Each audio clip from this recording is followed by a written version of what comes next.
Hello everyone. Today's poem is Meng Haoran by Wang Wei. Meng Haoran is a very famous Tang poet as well. He and Wang Wei was a very good friends, and although these two poets is called as Wang Meng. Wang refers to Wang Wei, Meng refers to Meng Haoran because they are the pillar poets for the mountain, river, and the farming fields poetry. And so not only they are the pillars, belong to the same category, but they also are extremely very good friends. And Meng Haoran actually is a quite unique person. His hometown is in Xiangyang, along the Han River. It's a very nice place, surrounded by the Han River, and there's still a city wall till today. Meng Haoran apparently is a very nice person, and he has so many friends. He was the best friends with Wang Wei. He was the best friends of Li Bai. He was the friend of Du, so many famous celebrities, and he likes travel much. So whenever he travel around, he make friends everywhere. So he could be the most friendly poet in the Tang dynasty, and his death is because of the friendship or the true friendship with another friend. He has an illness in his late time in the year 740. And when friends drop by his home and pay a visit to him, he's so happy with the friends, and he don't obey the doctor's order not to drink wines, not to eat some of the special foods, because that was so harmful to his illness. So with the best friends coming visit him, he can forget everything, forget even his life. And no wonder after dinner, after big parties, he died in the year 740. So basically, that's in his hometown, the city of Xiangyang today. And Xiangyang was so-called Xiangyang in Tang Dynasty as well. So Wang Wei, at that time, he was in the capital city, Chang'an, and he got an assignment from the central government to go to the South China. And Xiangyang was the midway for his duty, for his business trip. When he arrived Xiangyang city in the year 741 in the springtime, so not just months after Meng Haoran's death, of course he know his best friends has gone. Thus he write those poems with true deep sorrow and feelings. Okay, let's see this very simple point, but let's see how Wang Wei expressed his sorrow and his deepest love to his best friends. 哭孟浩然，王维。故人不可见，汉水日东流。借问襄阳老，江山空蔡州。Very simple words, and it's quite easily to be understood by a prime school student in China. Anyhow, it's not everybody can understood how deeply the sorrow and feelings Wang Wei expressed. 哭孟浩然, the title go to the point directly. Burst into tears for my body, Meng Haoran. That's very naturally, especially when you are with the utmost emotional time, with the utmost feelings. You always go direct that way. And thus came the first sentences, 故人不可见. So when he just arrived to Xiangyang city and heard about the news, and maybe he's trying to pay a visit to Meng Haoran's home and found out his best friend has gone. That's the very natural scenic, but that's the very natural situation. My old body can never be seen again. 故人不可见. My body can never be seen again. Very naturally. 汉水日东流. The Han River goes to the east day and night. So that's everything comes very naturally. And the river, so in a Chinese mind, most time it refers to the time passing by. So in here, it expresses the time is passing. And also the river also has a metaphor that something never come back. So in this poem, actually the Han River goes to the east, employs both metaphors of the river, that the time passed, my old friend has gone. So that's one of the metaphor. The second metaphor is something never come back. My old friends would never come back. It's a sign to the time past, to his best friends, to himself, to their friendship, to everything.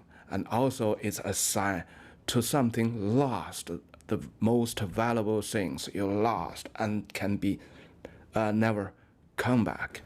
The river also could resemble the thinking of Wang Wei to Meng Haoran. It's just like the river, endlessly. Also, we should notice that this writing is totally violate the rules of the Tang poetry. You can refer to the poem Hong Dou by Wang Wei as well. The rules is 兴承转合. So the first sentences should be a sentence depicting some of the scenarios, some of the scenic views surrounding or associated with.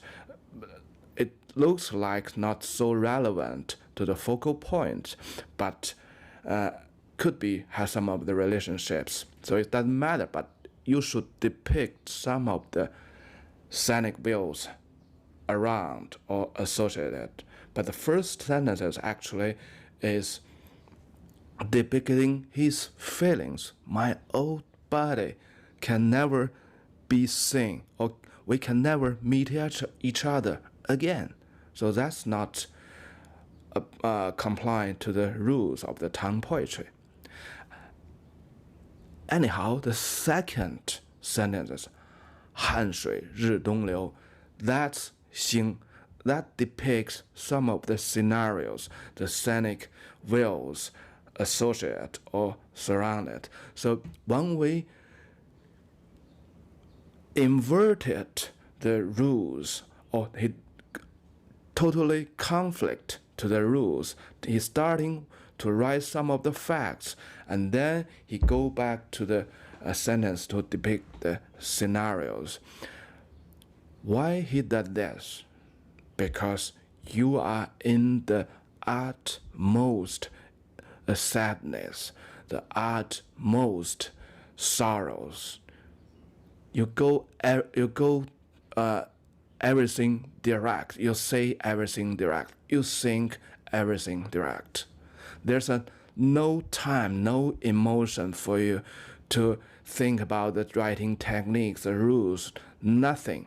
Because here we can feel the how deep or the how sadness Wang Wei got. 故人不可见. When Wang Wei knocked the door and know his best friend has gone, he burst into tears. 故人不可见. That's his bursting into tears.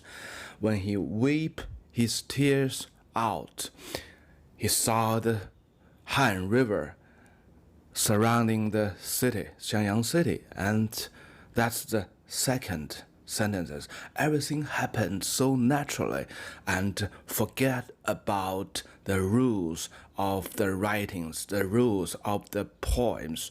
That's nothing. Everything is about his old friends, the sadness of Wang Wei, of himself. So the writing technique, the writing rules is important. But as far as the feelings, you have the most strong feelings, nothing else is important. You can violate the rules, you can violate the writing techniques, you can violate everything as far as you got the true and deepest feelings and loves. So that's the most spirit of the Chinese classic poems. As far as you have the feelings, 一枝一叶总关情. So it doesn't matter how the tree looks like, how the tree, the status of the tree it is. One leaves, one branches, it always about the feelings, the loves. So as far that sentence also expresses the spirit of the Chinese classic poems. Everything is about feelings. 诗言志. Okay, let's go continue this poem. This excellent poem, so simple and so deeply moved, and so deeply sorrows of Wang Wei. 借问襄阳老，江山空蔡州. So may I ask, 借问 is may I ask, is just, so just imagine Wang Wei knocked the door of his old friend's home and he found his best friend has gone. And he's just wandering at the doorway or maybe on the street. And he's totally lost his mind because he was in such a big, deep sorrow and sadness. 借问襄阳老, may I ask my best friends, Meng Haoran? So he's totally lost. He thought Meng Haoran still there. He's asking Meng Haoran directly, may I ask my best friends? 襄阳老 refers to Meng Haoran because Meng Haoran's name is also called as Meng Xiangyang, so it's very clearly Xiangyang Lao refers to Meng Haoran. Wang Wei traveled such a long distance to meet his best friend, Meng Haoran. He totally cannot believe Meng Haoran has gone. So he still thinks he's somewhere around, or something of Meng Haoran is still around. He asked, hey buddy, can I ask you a question? 江山空蔡州. In the place of Caizhou region, what use of it is just with barely Yangtze River and mountains in this place. Caizhou is the region where the Xiangyang city located. Basically, it's another name for Meng Haoran's hometown.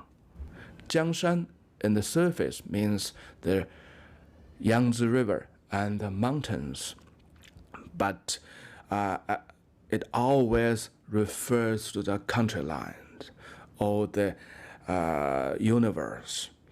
And also there's a very interesting observation by myself as well, because when the poem is depicting the North China, it always uses the words 河山 to refer to the countryland, to refers to the universe, because He refers to Yellow River. Shan could be the Huashan, Songshan, or Taishan, the three sacred mountains along the Yellow Rivers. And when the poet is depicting something in the South China, they always use the word Jiangshan, because Jiang is always refers to the Yangtze River. No matter it's Heshan or Jiangshan, they all refers to the countryland, the universe. So this sentence is Jiangshan Kong Caizhou. So in this place of Caizhou, in my friend's hometown, the universe is empty. So you see these very familiar words again with Wang Wei. Wang Wei used these words so many times, so often. Kong, empty. The universe is empty because my best friend has gone. So everything has gone. The universe is empty. That's the philosophy of Buddhism. We have introduced this many times, but again, I want to put it again and use this scenario to put it again. So at this place of Caizhou, the universe is empty because my best friend has gone. And in the philosophy of the Buddhism, the universe is empty, and the emptiness is the universe. So, in other words, which untold by Wang Wei, but it still implies that in the emptiness of this place, in this universe, there's everything. Everything, I can feel everything, I can see everything. So what's the everything about in this particular situation, in this point? Of course, that's his body, Meng Haoran. That's the friendship between him and Meng Haoran. So his body is still everywhere in this universe. Their friendship is everywhere. So that's the masterpiece looks like. A kid would know the meaning from the surfaces of the sentences. And when you grow with your age, you have your own experiences, and you have your knowledge about the Chinese histories, as well as the literacies, the classic literacies. It's so often quoted in the poems. You will get a totally different understanding of the poems you have read in your childhood, especially you have experienced through life and death, or with someone's life and death. When you pick up this poem again, after that, definitely you will have a totally different feeling and thinkings. Okay, that's for today. Bye-bye.